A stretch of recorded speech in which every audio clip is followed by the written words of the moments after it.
Les œuvres de Maître Chuang. Chapitre 2. Discours sur l'identité des choses, ou la musique qui sort du vide.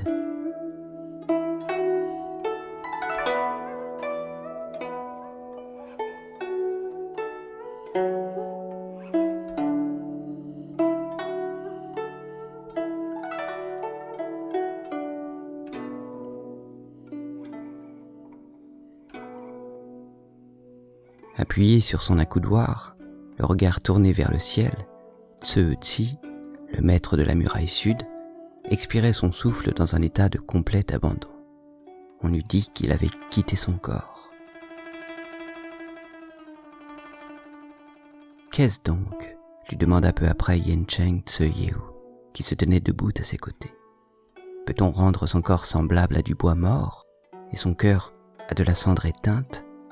Je vous ai souvent vu appuyer sur votre accoudoir, mais jamais de la sorte. Tu fais bien de poser la question. T'es-tu rendu compte que tout à l'heure, j'avais perdu mon moi ?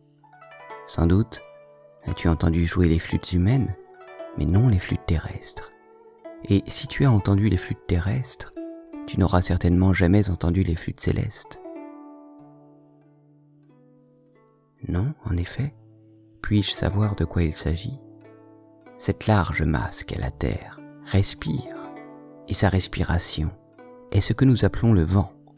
Souvent, il reste en repos, mais sitôt qu'il se lève, toutes les cavités de la terre se mettent à hurler avec rage. Tu ne les as jamais entendus, ces mugissements ? Ouh, ouh.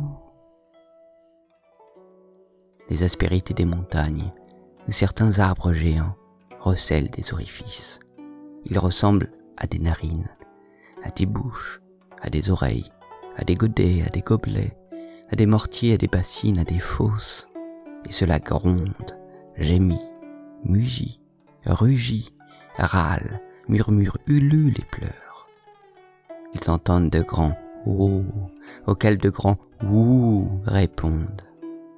Petite harmonie quand souffle la brise, grandes orgues quand se déchaîne la tempête. Mais sitôt que les rafales cessent, alors les cavités se vident. As-tu surpris parfois comme toute la nature tremble et frémit ? Ainsi, la musique terrestre sort de ses orifices, de même que la musique humaine émane des tubes de bambou. Mais la musique céleste, dit Tse-Yeu. Ah, la musique céleste, répondit Tse-Tsi, elle souffle de 1000 façons différentes, mais de telle manière que chaque être exprime son moi, et que tous répondent spontanément à leur inclination. Mais qui donc les anime ?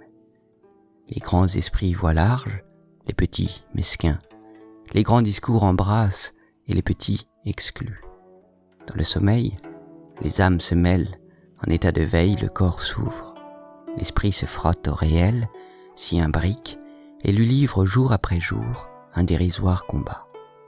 Indolents, retors ou secrets, de petites appréhensions nous agitent, de grandes craintes nous étreignent. Prestes comme la détente de l'arbalète pour approuver ou condamner, nous nous montrons opiniâtres comme des conjurés dès lors qu'il s'agit de conserver l'avantage. Nos vies ressemblent toujours aux déclinants de l'automne. Nous sommes tellement absorbés dans ce que nous faisons que nous ne pouvons faire retour sur nous-mêmes.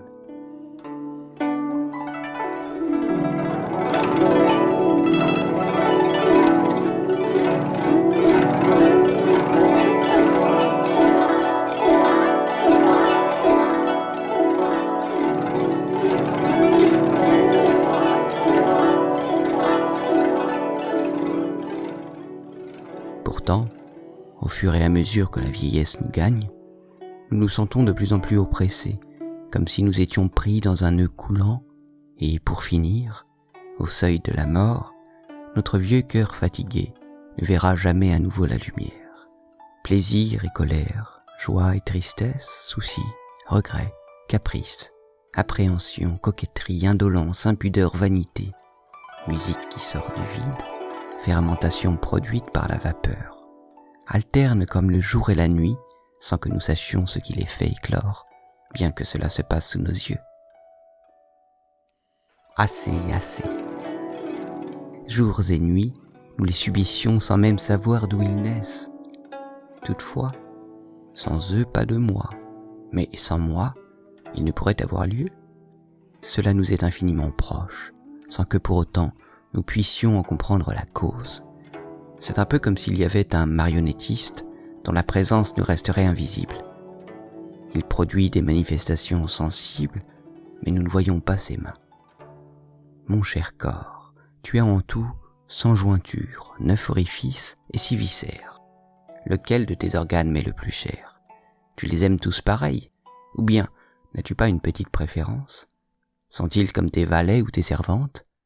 Mais des larbins sont incapables de se diriger. Alors, seraient-ils maîtres et serviteurs à tour de rôle? Ou bien, y a-t-il un vrai chef qui dirige tout ça? Mais à vrai dire, que je trouve ou non la bonne réponse, cela ne changera rien à la réalité. Après avoir reçu sa forme faite, chacun la conserve jusqu'au bout de son existence. Elle se heurte aux choses et s'émousse à leur contact, si bien que le voyage est rapide, comme le galop d'un coursier que nul ne peut arrêter. Quelle tristesse! On se démène sans succès, on s'exténue pour le pitoyable résultat, on s'affaire sans rime ni raison. Lamentable! Une telle vie, qu'on appelle le contraire de la mort, mérite-t-il vraiment le nom de vie? Mérite-t-elle vraiment le nom de vie? Notre corps vieillit et notre esprit avec, ce qui est encore plus triste. Est-ce la vie de l'homme en général qui est une duperie, ou est-ce moi seulement qui suis dans l'erreur alors que les autres sont dans le vrai? Si chacun prenait son esprit fait pour maître, qui donc se trouverait sans maître? Est-il nécessaire de savoir se décharger sur lui, afin qu'il procède à ses propres choix, pour s'en trouver pourvu, car après tout, le sot lui-même se confie à son autorité? À la vérité, dire qu'il est possible d'établir des jugements de valeur avant que les idées préconçues n'aient déformé notre esprit serait comme de prétendre, à la façon d'un sophiste, être parti aujourd'hui pour huer, alors qu'on y est arrivé hier. C'est faire passer le vrai pour le faux, et le faux pour le vrai. Ce genre de raisonnement aurait semé le trouble dans l'esprit d'un homme aussi remarquable que Yu le Grand, à plus forte raison dans le mien. Parler n'est pas simplement produire un son, car il y a des paroles dans la parole. Néanmoins, quand ce dont on parle n'est pas déterminé, peut-on dire qu'on a parlé? Ou bien alors, n'a-t-on rien dit? L'on considère que le langage humain est différent du gazouillis des oiseaux. Mais peut-on les distinguer ou bien ne peut-on pas les distinguer? Se peut-il que la voix s'obscurcisse au point de laisser la place à la dichotomie entre le vrai et le faux? Se peut-il que la parole s'obscurcisse au point de laisser la place à l'opposition entre affirmation et négation? Se peut-il que la voix puisse cesser d'être? Se peut-il que le langage puisse subsister et que tout soit faux? La voix s'altère dans les réalisations partielles, le verbe dans les fleurs de la rhétorique. Ainsi se développent les querelles entre confucianistes et moïstes, entre moïstes et sectateurs de Yongchu, entre sectateurs de Yongchu et confucianistes. Les uns tiennent pour vrai ce que les autres tiennent pour faux, et inversement. Plutôt que de défendre l'un ou l'autre de ces points de vue, le mieux est de marcher sur les mains pour remettre le monde à l'endroit et de revenir à l'illumination. Il n'y a pas de chose qui ne soit un cela, mais en même temps, il n'est chose qui ne soit un ceci. Mais je ne puis concevoir le point de vue du cela, je ne connais qu'à partir du ceci. C'est pourquoi je dis que tout cela n'est du ceci, et que tout ceci suppose un cela. De là découle la théorie de l'engendrement réciproque du ceci et du cela. Au moment où nous naissons, nous sommes déjà moribonds. Moribonds, nous sommes encore des nouveau-nés. En vérité, notre linceul nous sert de l'ange, nous pourrions tout aussi vagir dans la tombe qu'au berceau. Toute dénomination juste est en même temps fausse, et réciproquement, toute dénomination fausse est en même temps juste, si bien que toute qualification est à la fois juste et fausse et juste. C'est pourquoi le sage ne s'abandonne pas au prestige fallacieux des mots, mais se laissant illuminer par le ciel, il se conforme aux circonstances. Tout ceci est donc aussi un cela. tout cela, un ceci. Tout cela détermine un ensemble d'affirmations et de négations, de même que tout ceci détermine son propre ensemble de négations et d'affirmations. Le lieu où le ceci et le cela se rencontrent, plus leur contraire, constitue le pivot du Tao. Sitôt que celui-ci s'est logé dans son gond, on peut répondre à l'infinité des cas, soit par la série inépuisable des affirmations, soit par la série inépuisable des négations. C'est pourquoi j'ai dit que le mieux était encore de revenir à l'intuition. En effet, vouloir démontrer à partir de l'idée en soi que l'idée pour soi n'est point l'idée en elle-même vaut moins que de démontrer, en partant de la non-idée, que l'idée dans la chose n'est pas l'idée en elle-même. De la même façon, démontrer à partir de l'idée de cheval en général qu'un cheval blanc n'est pas un cheval vaut moins que de démontrer, en partant de l'idée de non-cheval en particulier, que tout cheval est un cheval blanc en général. Car en vérité, du point de vue de l'unité suprême, l'univers n'est qu'une idée, et l'empire qu'un cheval. Le Tao s'accomplit en se pratiquant. Les choses sont telles en étant nommées. Comment donc sont-elles telles? Elles sont telles en étant telles qu'elles-mêmes. Et comment ne sont-elles pas telles? Elles ne sont pas telles en étant différentes d'elles-mêmes. En quoi dit-on que quelque chose est admissible ou non? Selon qu'il se conforme aux critères du possible ou de l'impossible, il sera décrété admissible ou non. Ainsi donc, d'une manière ou d'une autre, toute chose est telle, toute chose est possible. Il n'y a en vérité aucune différence entre la plus belle des femmes et le pire des laidrons, entre un brin d'herbe et une colonne du temple, parce que, gigantesques, belles, trompeuses ou étranges, toutes les choses obéissent à un principe commun qui les rassemble dans une seule et même unité. Toute division entraîne un accomplissement. Tout accomplissement signifie destruction. Mais en réalité, les choses ne connaissent ni accomplissement, ni dissolution, puisqu'elles font retour à la totalité. Seul celui qui possède une compréhension intime des êtres peut saisir cette fusion. Sans ouvrer, il se confie à la multitude des manœuvres. Les manœuvres œuvrant, ils accomplissent leur ouvrage. Tout ouvrage est acquis. Lorsqu'il y a acquis, on y est presque. Suivre le cours des choses et achever son œuvre sans même en avoir conscience, tel est, pour moi, le mode de fonctionnement des choses, tandis que fatiguer son esprit à distinguer les choses une à une, sans voir qu'elles sont identiques, c'est ce que j'appelle 3 le matin. Qu'est-ce que ça veut dire? Eh bien ceci. Un éleveur de singes dit un jour à ses pensionnaires en leur distribuant leurs châtaignes: « Désormais, vous en aurez 3 le matin et 4 le soir. » Fureur chez les singes. « Bon alors, fait l'homme, ce sera 4 le matin et 3 le soir. » Et les singes de manifester leur contentement. Bien que rien ne fût changé de la réalité ni de sa désignation, l'homme sut provoquer tour à tour la colère et la joie. C'est cela, suivre le cours des choses. C'est pourquoi le sage instaure la concorde grâce à un usage judicieux de l'affirmation et de la négation, et se laisse porter par le mouvement céleste. Voilà ce qui s'appelle opter pour l'ambivalence. Les hommes de l'Antiquité sont parvenus au point extrême de la connaissance. Quel point extrême? Certains ont pensé qu'il n'y a jamais eu de chose. C'est là le sommet, le nec plus ultra. Rien à ajouter. D'autres ont soutenu qu'il y a des choses mais qu'il n'y a jamais eu de limite. D'autres, enfin, ont jugé qu'il existait des limites mais pas d'opposition entre le vrai et le faux. L'apparition de la distinction entre vrai et faux a sonné le glas du Tao.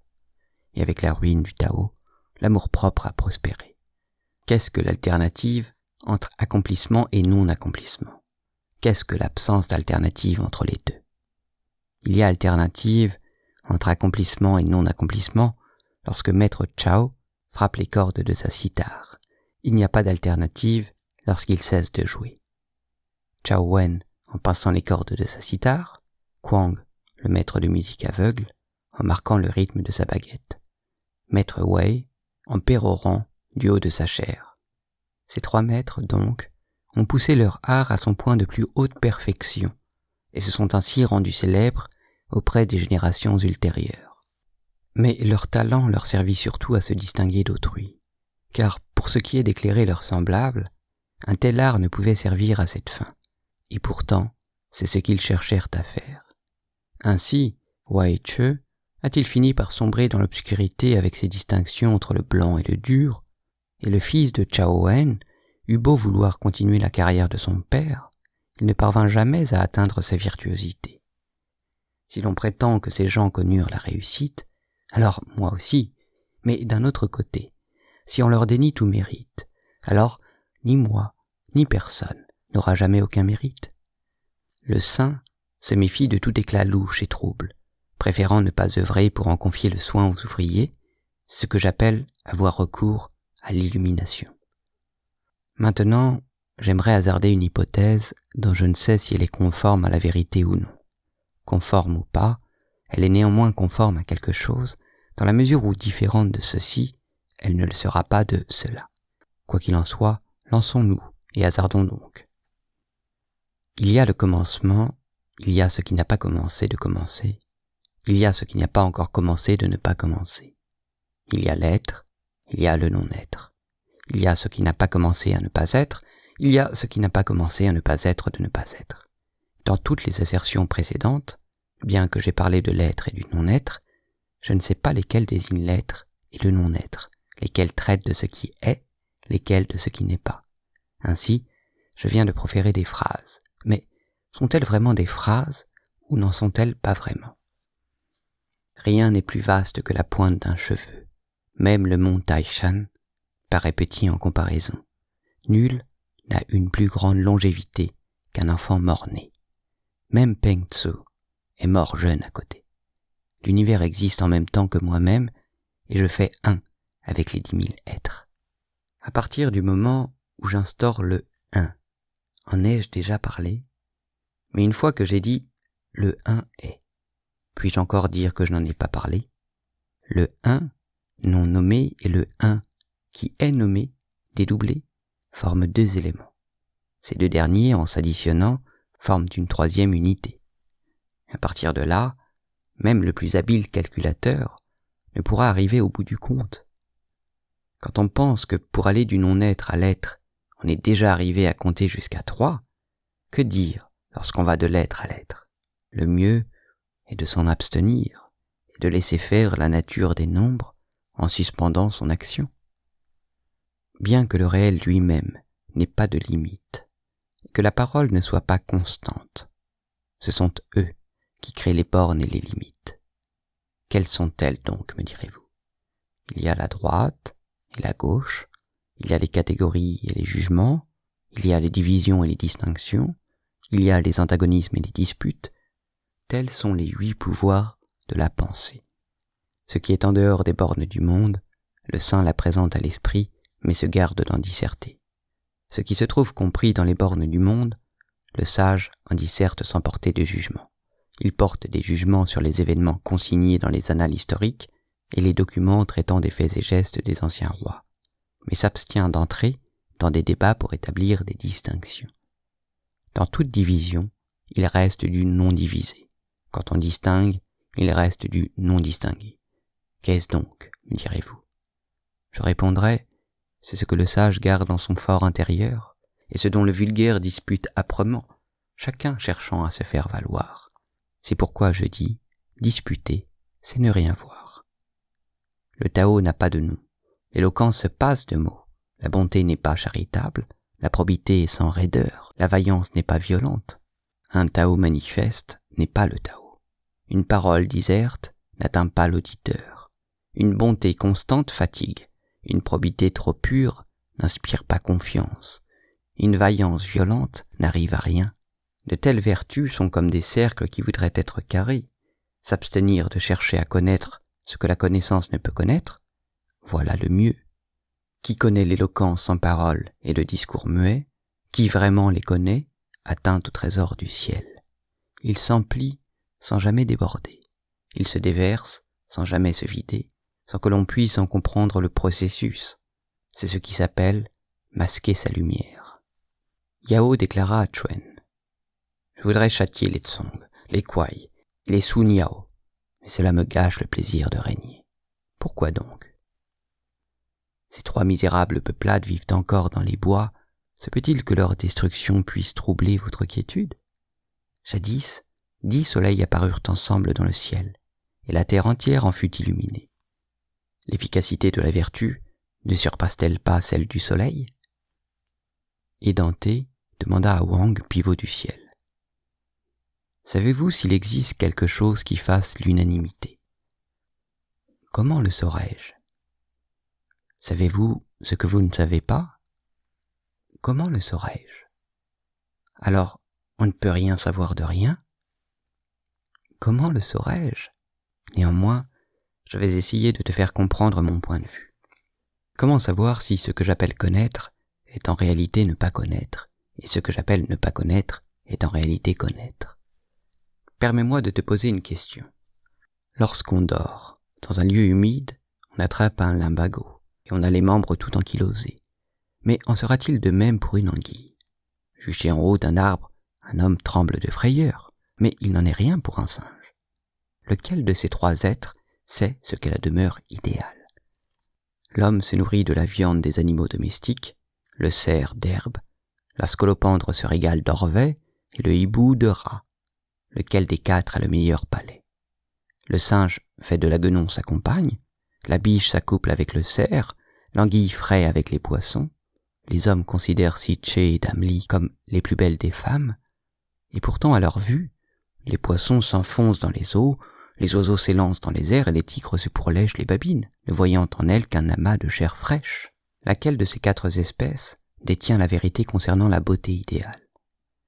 C'est ce qui me fait dire que, tout bien considéré, les distinctions entre justice et charité, entre bien et mal, ne font que semer le désordre et la confusion. Je ne veux absolument pas entrer dans ces arguties. Mais s'inquiéta et Dante. Si vous êtes capable de savoir ce qui est profitable ou non, cela veut-il dire que l'homme accompli doit lui aussi l'ignorer? Pivot du ciel répondit. L'homme accompli est divin. Toute la campagne peut s'embraser sans qu'il en sente la chaleur. Le fleuve jaune et la Hanne peuvent geler sans qu'ils ressentent le froid. L'éclair peut fendre la montagne, le vent soulever l'océan, sans qu'il en éprouve de la frayeur. Un tel homme chevauche les nuages, monte le soleil et la lune, et s'ébat en dehors des bornes de l'univers. Vie et mort sont sans effet sur lui. Que lui importe donc ce qui est profitable ou non? Pie joyeuse demanda au maître du grand Catalpa. Mon maître soutient que tous ces propos selon lesquels le saint ne se laisse asservir par aucune tâche, ne recherche pas son intérêt, ni n'évite ce qui lui est préjudiciable, ne se réjouit pas d'être sollicité, ni ne s'engage sur le chemin des honneurs, considère que la parole est silence et le silence parole, car il déambule loin de la poussière, ne sont que des fariboles. Pourtant, j'estime, moi, que c'est là une doctrine admirable. Qu'en pensez-vous, maître? Le maître du grand Catalpa répondit.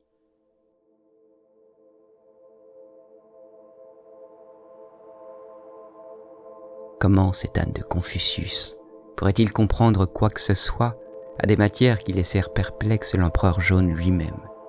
Mais toi, tu me sembles bien impatient. Tu vois un œuf, et tu penses au coq qui saluera le lever du jour. L'arbalète te fait déjà te pourlécher les babines en imaginant les cailles rôties. Voilà, je vais chercher à t'expliquer les choses par une divagation. Sache, toi aussi, divaguer en m'écoutant, si tu veux pénétrer le sens profond de mes paroles.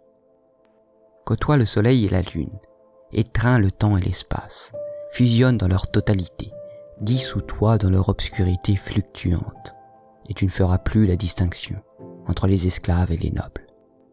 La foule est affairée, industrieuse. Seul le saint semble idiot et bouché. Fais coïncider tous les temps et tous les mondes dans la pureté absolue de l'un. Sache pétrir la totalité des créatures dans la seule et même réalité de leur être. Qu'est-ce qui me dit que ce n'est pas une erreur que d'aimer la vie? Comment savoir si avoir peur de la mort n'est pas comme ne plus connaître le chemin de sa maison pour avoir été trop tôt séparé des siens?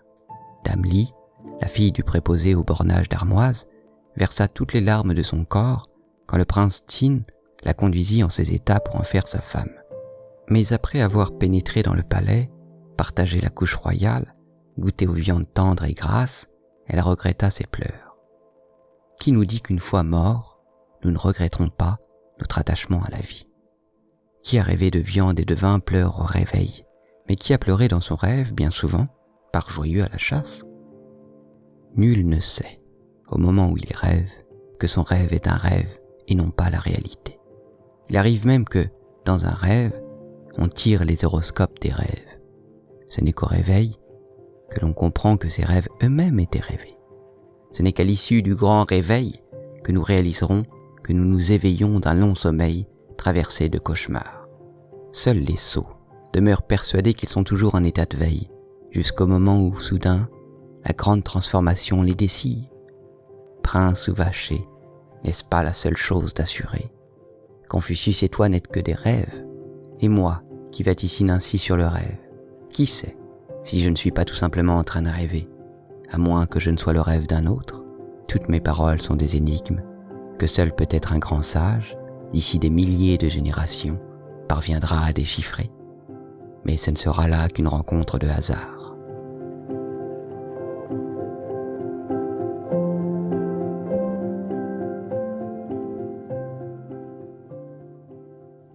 Supposons que nous ayons une discussion. Tu as le dessus sur moi, et je n'ai donc pas pu l'emporter sur toi. Cela signifie-t-il que tu as raison et que j'ai tort? Si je l'emporte sur toi, et que tu es vaincu dans la discussion, cela signifie-t-il que j'ai raison et que tu as tort? Qui est dans le vrai? Qui est dans l'erreur? Se peut-il que tous les deux, nous soyons dans le vrai et tous les deux dans l'erreur?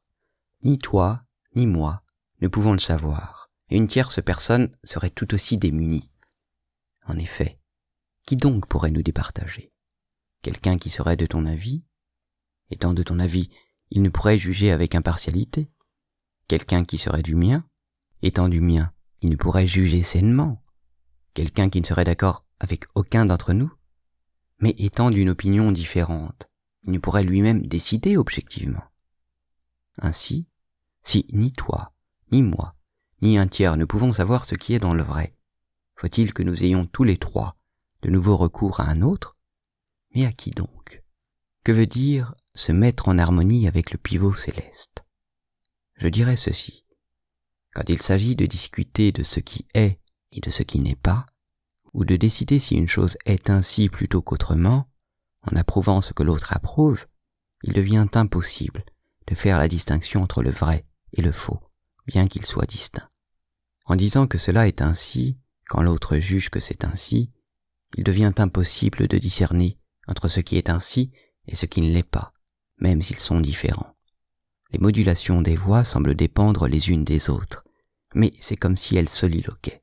Qui sait se mettre en harmonie avec le pivot céleste en se montrant toujours conforme, en étant perpétuellement fluctuant, parviendra au terme naturel de son existence. C'est en oubliant les années qui passent et le sens de toute chose que l'on arrive à se fixer dans l'illimité et à en faire son logis. Évanescence des images demanda à l'ombre. Tout à l'heure, tu étais en mouvement, et maintenant tu t'arrêtes. Tout à l'heure, tu étais assise, et maintenant tu te redresses. Comment se fait-il que tu n'aies pas de posture fixe? C'est que, sans doute, répondit l'ombre, celui dont je dépends est ainsi fait. Et qui sait s'il n'en va pas de même pour celui dont dépend celui dont je dépends? Je suis dans le même rapport de subordination vis-à-vis de la forme qui me donne existence que la peau du serpent ou la mue de la cigale. Comment saurais-je pourquoi il en est ainsi plutôt qu'autrement? Un jour, Chuang-Tzu rêva qu'il était un papillon froufroutant, qui, tout à sa joie, donnait libre cours à ses désirs, sans savoir qu'il était Chuang-Tzu.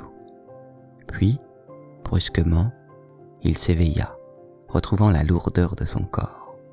Il se demanda s'il était Chuang-Tzu qui avait rêvé qu'il était un papillon, ou un papillon qui se rêvait Chuang-Tzu. Il y a certainement une différence entre Chuang-Tzu et un papillon, mais tel est l'effet de la transformation des êtres.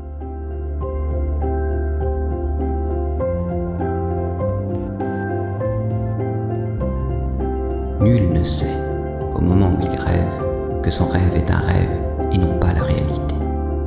Ce n'est qu'au réveil que l'on comprend que ces rêves eux-mêmes étaient rêvés.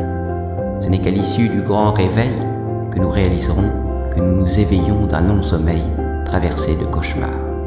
Seuls les sots demeurent persuadés qu'ils sont toujours en état de veille, jusqu'au moment où, soudain, la grande transformation les décide. Confucius et toi n'êtes que des rêves.